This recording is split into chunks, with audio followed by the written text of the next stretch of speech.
ও ও তো দেখতে পাচ্ছি দিন তো ঘনিয়ে এসছো, তো দাড়ি চুল হইয়ে যাওয়া অবস্থা, বেশি দিন আর থাকবো না। শালা ঢ্যামনা, তুই আবার আইস আবার? আইছি তোমার এই কষ্টের দিনে একটু পাশে তো থাকতে আইছি তুই আমার পাশে থাকবি? আমার কি সংসারে তুই আগুন লাগিয়ে দিস তুই। এরম ভাবে বলতে পারলি আমার? বলতে পারবো না? এই ঢ্যামনা, তোর সঙ্গে গল্প করেছি। তুই আর বাড়ি আমার বসে বলছিস কেন? একটু কাকিমার মারাচ্ছিলাম যে কাকা একটু মাইনে টাইনে নাও, একটু ভুল নেই কুড়ি ফেলিয়ে, মূল মানুষ মাত্রই হয়। কাকিমা মানি নিস তো? তা বুঝি আলাম তো কি বুঝি যাওয়া, তুমি জানো আছে কাকিমা জানে, আমি কি বাল জানি? বুড়ি বাবার বাড়ি গেউরি বুঝিছে ঠিক কখন গে? বুঝি আসি কখন, তারপরে ব্যাগ বুড়ি গেউরি। তুই বুঝাচ্ছিস চাচ্ছি না আমার মালটা যে হাত ছাড়া করে দিতে চাচ্ছি, আমি সেইটাই তো বুঝতে পারলাম না। তোর এইসব এই তা ফোন টোন ঘুরেছ? ফোন করবো না? বোর ফোন করেছি অন্তত 500 বার ধরেনি। বাদ দিয়ে শাশুড়ি গাছ ফোন করে। তারপরে কি বললো? উরি বাবা, ঘটনাটা ঘুরে সেই গেল। আমি ফোন করলাম শাশুড়ির কাছে, ঘুরিয়ে পেপার হাজি। আমি শুধু বললাম, মা তুমি ভালো আছো?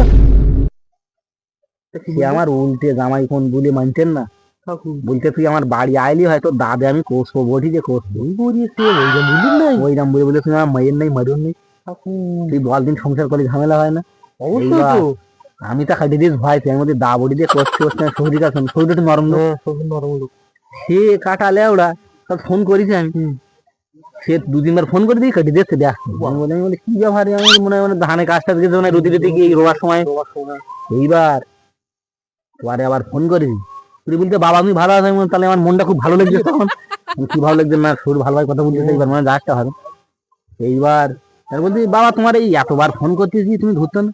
তা বলতে তুমি প্রথমবার যখন ফোন করেছো তোমার মা তোমার বউটাও খাইলো, আমার মেয়েটাকে খাইলো, তারপর থালা বাজা ধরছি। বলছেন কার কথা আমি বিচার দেবো? তারপর আমি তার পরের বার ফোন করলাম, তো কাজ ফাঁকা দিয়েছে। যে তারপরে তোমার ওই বউ, তো মানে তোমার বউ, আমার মাইয়ে, তোমার মা, কি বলবো সব এরকম গুলি ফেলাচ্ছে সে ভয়তে। শাশুড়ি সামনে নিয়ে উল্টে উঠে খাবার সাথ হচ্ছিলাম, দেখি পাশের তো ভিডিও কল করি, অডিও কল দেখি গামলা সব দিন। তারপর মনে করলাম ওটা চালিয়ে।